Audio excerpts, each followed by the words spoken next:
Hallo miteinander, I'm Geschiri6, and this is the demo of Labyrinth of Touhou Try. From the forest onward, we've entered what I guess can be described as the purple mystic sorcery stratum. The guardian of its first floor is not very fancy as a boss encounter, but it is effective as a tutorial. The Dream Path team is a so-called horde enemy. We may be perceiving it as a cluster of this floor's trash mobs, yet it is a single target with but one health bar. Nonetheless, the multitude of foes is reflected in its behavior. Whenever the horde gets its turn, a string of 2, 3 or 4 attacks will be executed. After that, the boss's delay will go all the way down to 0. The gist of it is that hordes may hit devastatingly hard, but you will have a lot of breathing room in between.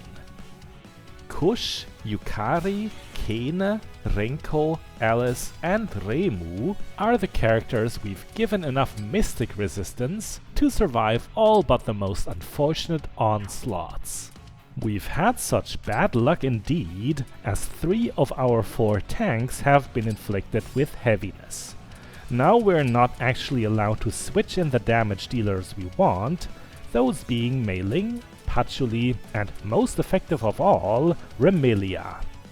Second newcomer Yukari is also a damage dealer, almost as potent as the Scarlet Devil, but she's stuck in our lineup anyway. Normally you'd want to switch her in and out due to the excessive delay of the spell Hyperactive High-Speed Flying Object. Since the boss is really weak to physical and wind attacks and has a very low defense stat, it's realistic to win before its second turn on lucky attempts. However, as get lucky LOL is bad advice to give you, we will hold out a little longer and have at least an average, more representative try. When the boss ATB hits 8000 is the furthest you should push your attack, then your set of tanks must be switched in. If Remilia, Mei Ling or Swift Commander Aya are caught active when an attack string starts, they are goners. I think said Tengu will be a very powerful character as the game goes on. Labyrinth of Touhou Try doesn't have the starting baseline of 100 speed points that the second game had. Speedsters and slowpokes can have a lot of distance between each other, making the former extremely efficient even when they just switch people around.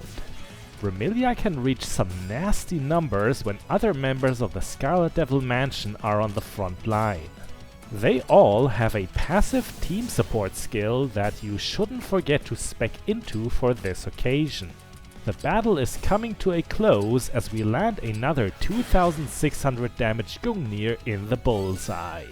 Mei Ling delivered the final blow, being the good minion she is.